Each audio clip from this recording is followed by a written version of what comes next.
สบายดีท่านผู้ชมวันนี้ข้าพเจ้าก็สิพาทุกคนมาเบิ่งบรรยากาศฝนน้ำนองเนาะอยู่ที่บ้านแตบไปเบิ่งกันเลย let's go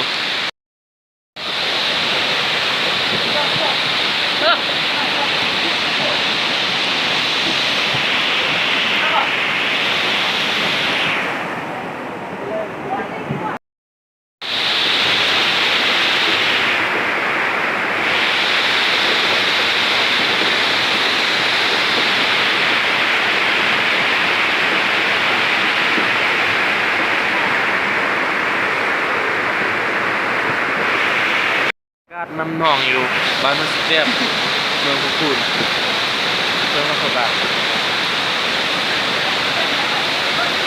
โอ้ยไงเกินไงโคตร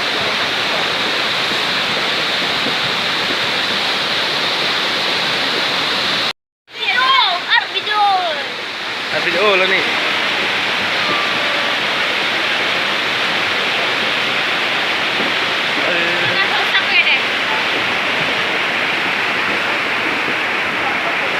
น้ำนอง